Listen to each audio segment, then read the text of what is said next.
Well, hi everybody, Father Alex here. Welcome to another episode of the Godcast. I'm the vicar of St Matthew's Church. If you'd like to know that, you might not be at all interested, but I'm the vicar of St Matthew's Church in Burnley. I'm also the author of Our Daily Bread from Argos to the Altar Pre-Story, which is available in all good bookshops, Waterstones and online, so do check that out.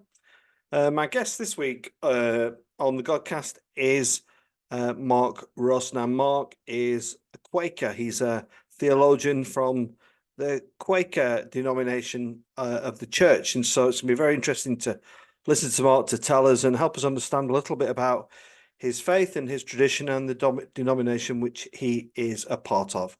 So if you enjoy this Godcast, do check out others. There's loads out there, different subjects of religion. There are celebrities, musicians, authors, sports people, celebrities, you name it. There really is something for everybody. But for now, I do hope you enjoy this interview with Mark Russ.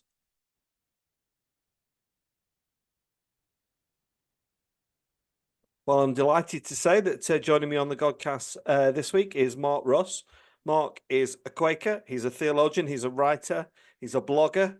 Mark, it's really great to get you on. How are you? I'm really great. Thanks, Alex. It's really nice to be invited. I suppose the first question I've got, Mark, is when I introduce you as a Quaker, I suppose there'll be quite a lot of people go, well, what does that mean? What are you? What is it? Tell us a little bit about it, if you would.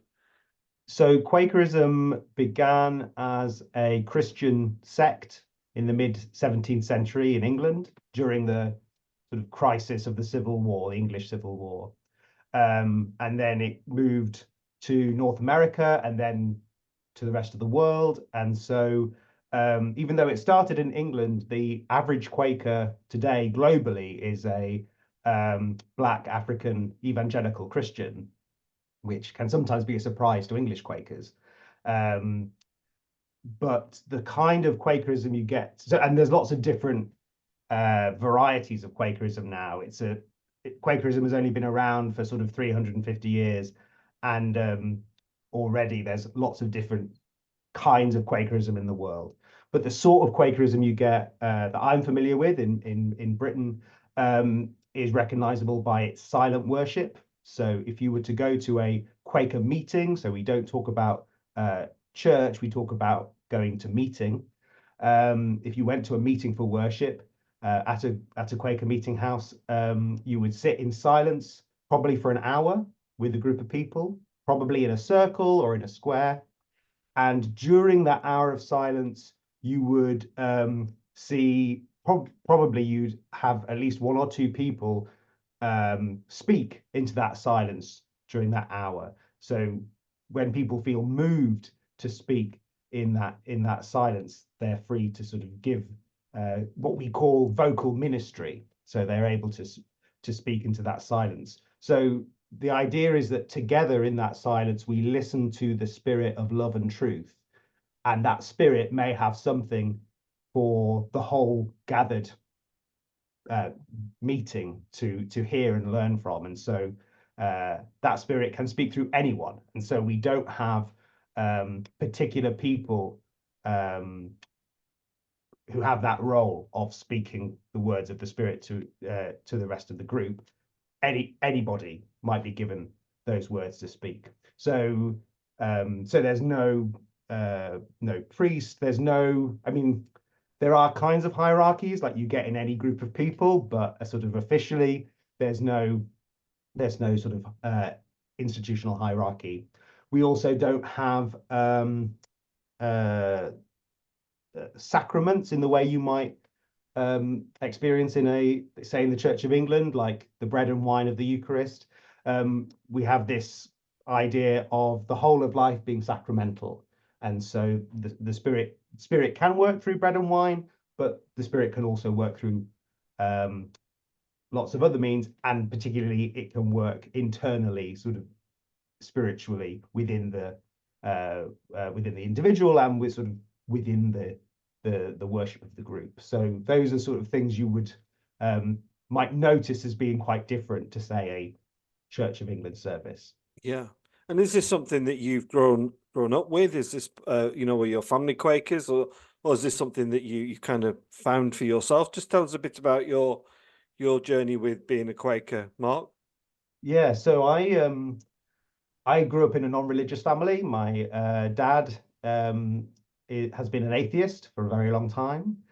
He was forced to go to church as a child, um, and even got confirmed in the Church of England, but then rejected it all. And so we grew up in a non-religious house. My dad even gave away the family Bible that we'd inherited. He gave that away to a relative who was a Church of England minister. I sort of absorbed the general cultural Christianity that was about sort of singing hymns in assembly at school and Christmas carols and things like that. But certainly at the age of 15, 16, I was also very much an atheist and saw religion as being really hypocritical and based on fear.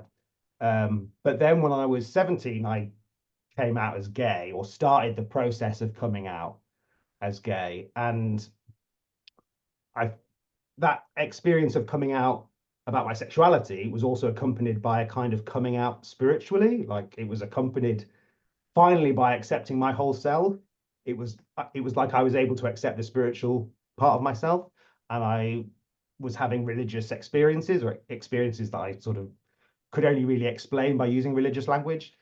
And the Quakers were the only group I knew of at the time who would welcome me as a gay man.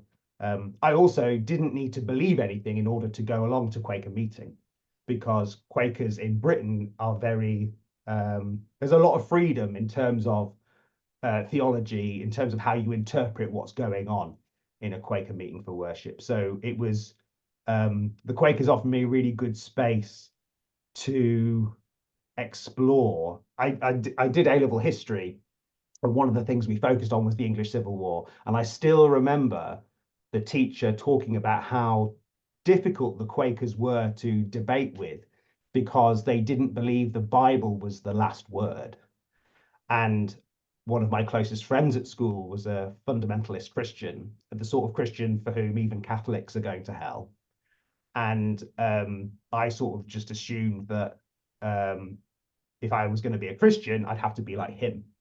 And so hearing this message that the Bible wasn't the last word, and I associated the Bible with like all of those passages about gay people being stoned to death and that kind of thing. So it was just there was something really liberating about being able to go into a space, explore my spirituality, and not have to commit to any particular kind of belief, and be amongst people who I knew me being gay just wasn't an issue. Mark, you talk about coming out as gay, you talk about the spiritual. What about the psychological? Can I ask you about that? You know, coming out as gay, discovering a new form of spirituality in being a Quaker. Was there any guilt going on at that time? You know, about almost kicking the institution into touch, or leaving something that you thought maybe for a long time was the way and the truth. Just say a bit about that, if you would. I'm honestly I'm very, very lucky. There's a lot of LGBT people who have a lot of trauma from how they've been treated and from institutions they've grown up in. I'm really glad I didn't grow up in the church. And my mum and dad have only ever wanted me to be happy. They don't really understand. Well, I think they find it easier to understand me being gay than they find accepting that I'm religious. But they have only ever wanted me to be happy. So as long as I'm happy, it's fine. And so they really instilled in me like a deep love of self. And so when I was coming out, I never had a sense of that being wrong. I knew that other people thought it was wrong, and that would make my life difficult. But I've never had to deal with that kind of sense of it being wrong. So yeah, guilt has never come into it for me. Well, I'm very pleased to hear it. That's refreshing to hear, actually. Not the norm, is it? It really No, isn't. no. And in terms of Burnley and Mark, if I cross the road from where I am within about 50 yards, I've got the most beautiful view of Pendle Hill. Now, Yeah. if people aren't familiar with Pendle Hill, it's a beautiful hill. Mhm. People describe it as the grandest old hill in the world if you're Yeah. from Burnley, but it's got a long association with the Quaker movement, hasn't it? Yeah. Just could you tell us a little bit about that for people who might be interested to know? Sure, sure. So, well, I was at Lancaster University this weekend gone, at a conference called the Fox at 400 conference. So George Fox, he's often called the founder of Quakerism. That's not quite true. He was born in Leicestershire, and he definitely was a big part of the early Quaker movement, but he also lived longer than a lot of the other leaders. So, and he got to write the book about it, sort of. So he's become known as the founder of Quakerism, and this year is 400 years since he was born. So it's his 400th anniversary. So there's lots of events going on in Quaker meetings around the country to sort of both celebrate that, but also use it as an opportunity to engage with Fox. So George Fox, he was a very troubled young man. He wasn't finding the answers to the questions he was asking in the preachers of the day, the sort of Puritans he was talking to. He wasn't finding the answers, and so he went into this spiritual crisis.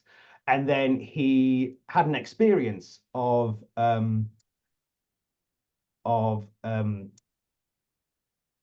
it was he heard a voice saying that has come to teach his people himself, and so he he had this received sort of this message of God's immediacy with people, that people didn't need an institutional church in order to access God, in order to be led by God.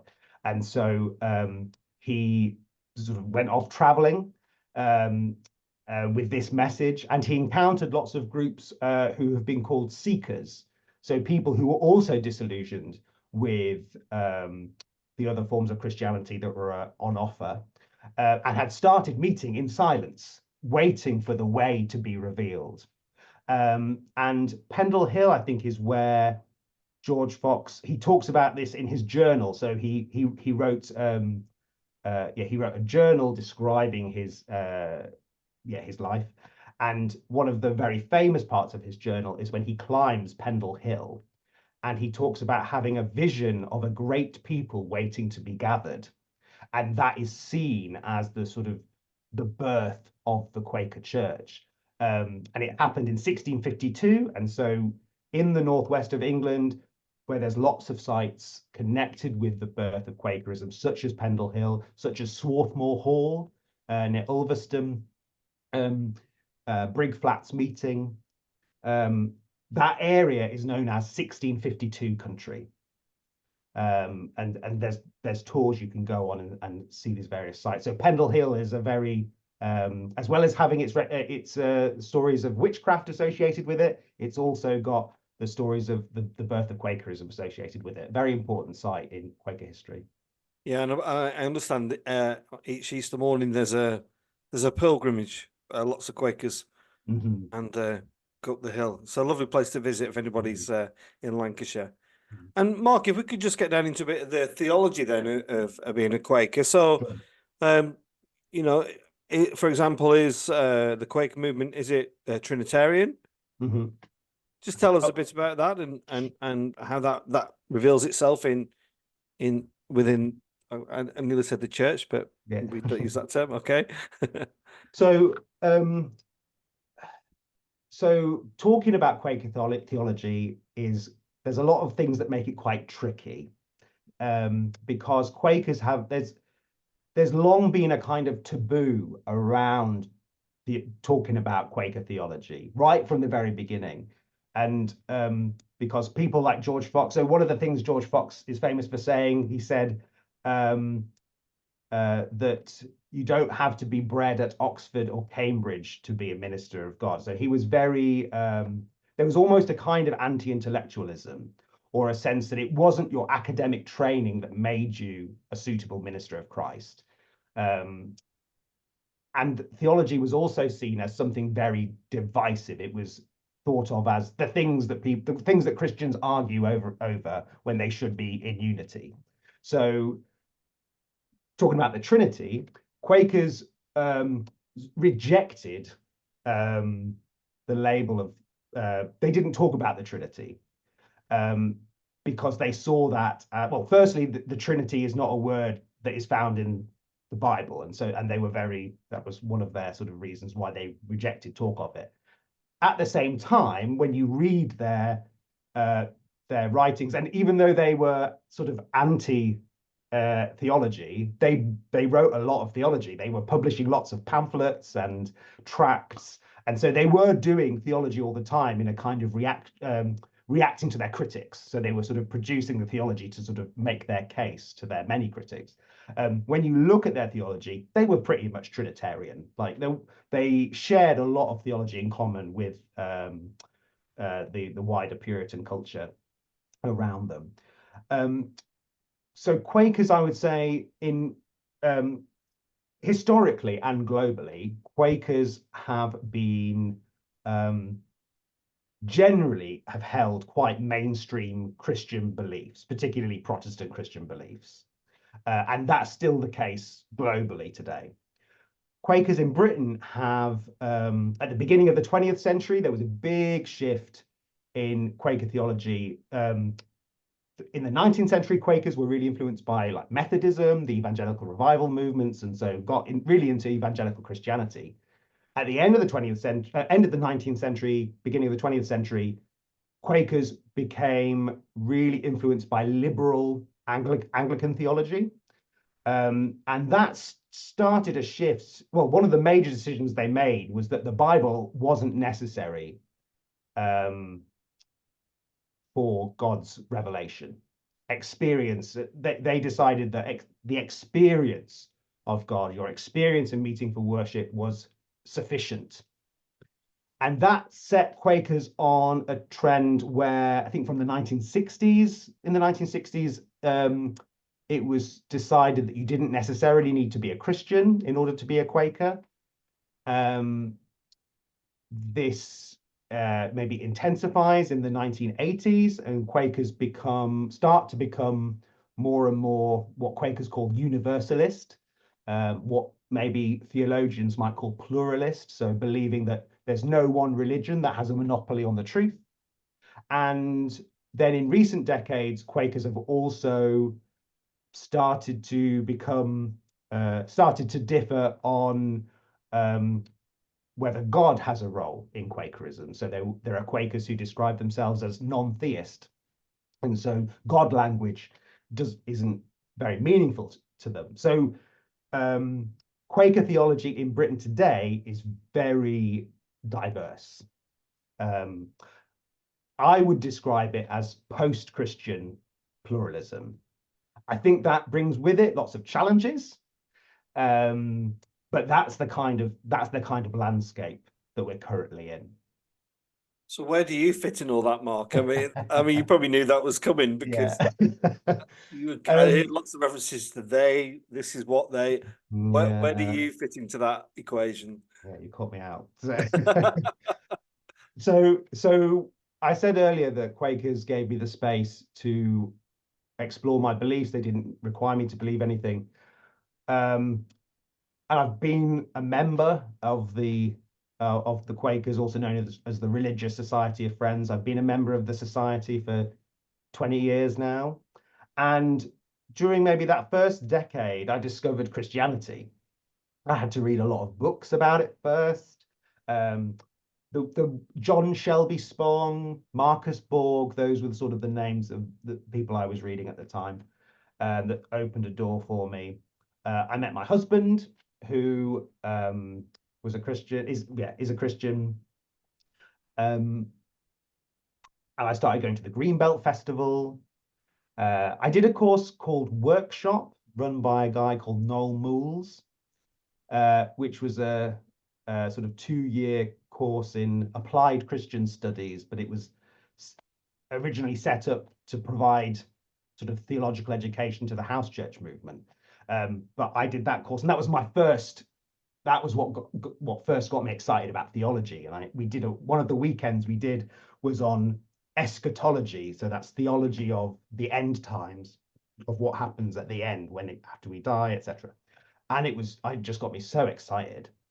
And it was actually that weekend that sort of initiated me becoming a Christian. Suddenly, Christianity made intellectual sense to me, and it had made emotional sense to me before that, but that's the point I got to where it made intellectual sense. And so, yeah, so then I was really getting into Christianity and Christian theology. What I found is that being a Christian in Quakers in Britain can be difficult for quite a few reasons. One is that because we don't really talk about theology, this taboo about theology still continues. And because we value silence so much, we just don't really, there's not a lot of opportunities to talk about your beliefs. And so we're sort of out of practice at doing it.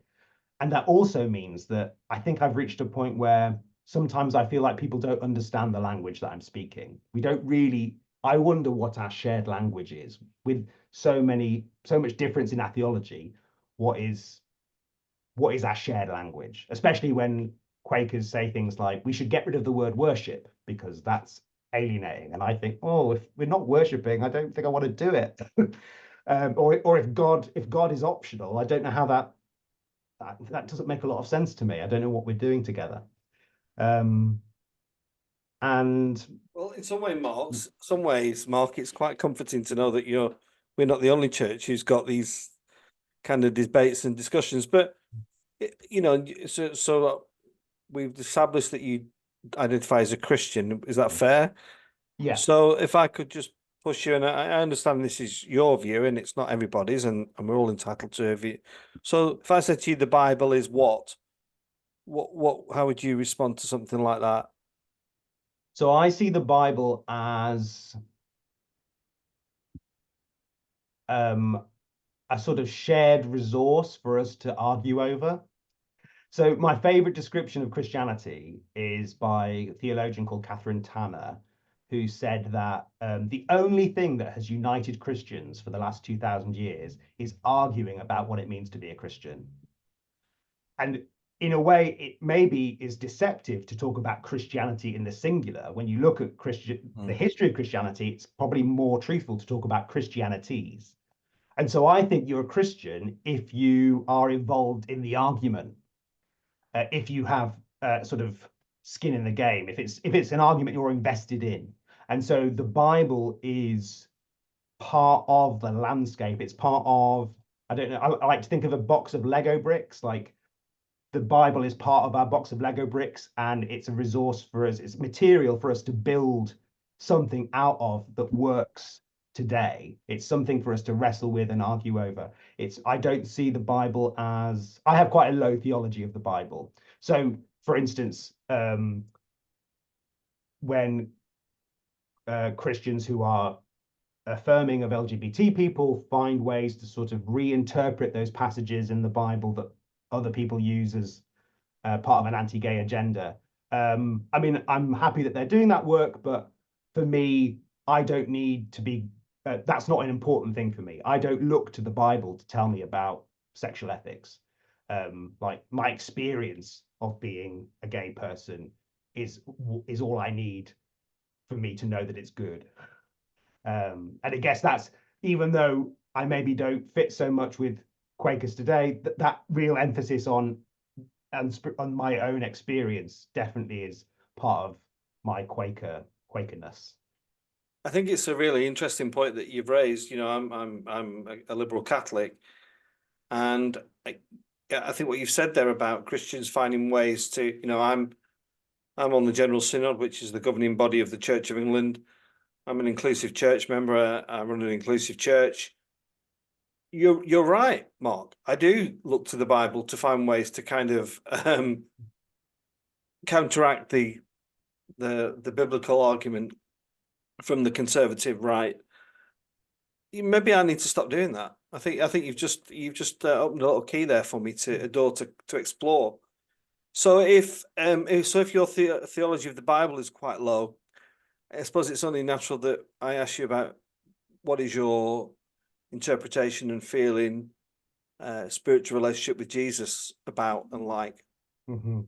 So even yeah, I have quite a low theology of the Bible, but I have a very high Christology. Like so for me, I really love what's his name? Um G.K. Chesterton. Yeah, Yeah, where he talked about Jesus being the key that unlocks, that fits the complicated lock. Yeah, Jesus is the key that sort of unlocks everything. And I really love that metaphor of Jesus as the key, because for me, um, Jesus, yeah, just he makes sense. And um, I don't separate the historical Jesus and the risen Christ. They very much belong together for me. I think Christ is, in one of my books, I talk about Jesus being my place to stand and my guiding star, because um, I feel like I really like that bit in the Gospels where the disciples are looking for Jesus, and is it an angel who says he's already gone ahead of you? That sense of Jesus being already ahead of me, like there's always more to discover. Jesus is someone I'll never have a full grasp of.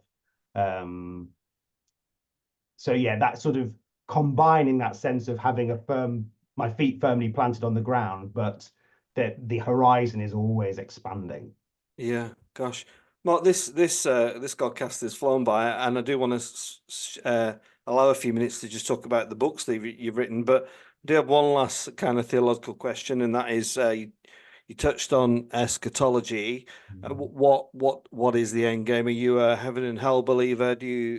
Just tell us about your theology in that regard, please, if you would. Sure. Well, I'm very hopeful, but I'm also very pessimistic. So I think things are going to get bad in terms of the climate crisis, and politically, the future doesn't look great. But um, I do believe that God, I do believe that the end of the story will be good.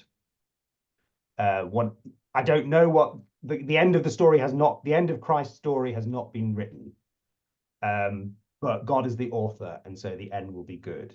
Um, I think before this, before Easter Sunday comes Easter Saturday and Good Friday. So I don't think even there's definitely hard times ahead, but I do feel that yeah, the ending will be good, whatever that looks like.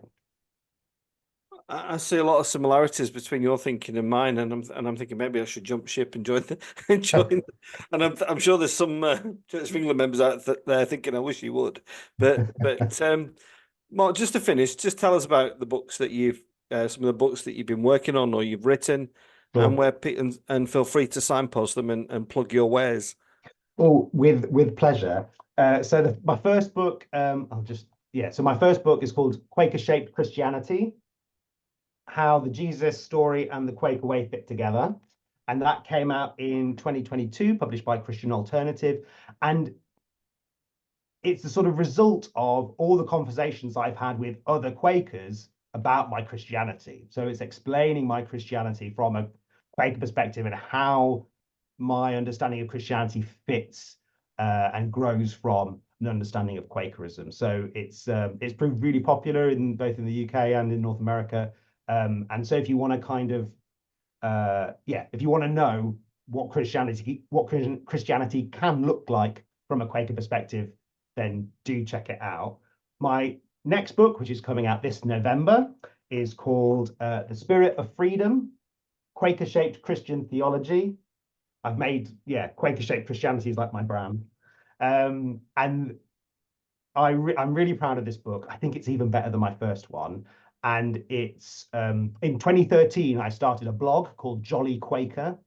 And this book is like the cream of the 10 years of blogging that I've done on there.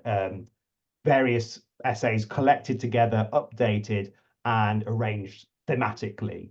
And so they're all very Yeah. Our internet broke for a moment there. Sorry, Mark, we rudely interrupted you. You was telling us about your new work and your essays. Yeah, so the new book, The Spirit of Freedom, it's the cream of my first 10 years of my blog, Jolly Quaker. Various posts from those 10 years, edited, updated, and arranged according to theme. And I'm really proud of it. It's got some really good stuff. There's a chapter on bear theology. Bear is in the gay kind of bear, which I'm really excited about. So it's it's short, pithy. It's coming out in November. Published again by Christian Alternative Books. And available on Amazon and such. Yeah, available to pre-order. Yeah. Fabulous. Well, we wish you well with that. I've really enjoyed chatting to you, Mark. I've learned lots, and I hope other people have. And we can follow you. Just mention your website again. Yeah, jollyquaker.com. Yeah, and you're on X as well. I am on X. Mark D. Russ. Yeah, at Mark D. Russ. Great, fabulous. Well, I hope everybody's enjoyed listening to this conversation with Mark. Do check out the Godcast. There's hundreds of interviews out there with theologians, musicians, authors, sports people, you name it. There's something for everybody. But for now, Mark Russ, thank you for coming on the Godcast. Thank you. Oh, you're so welcome. It's been a pleasure.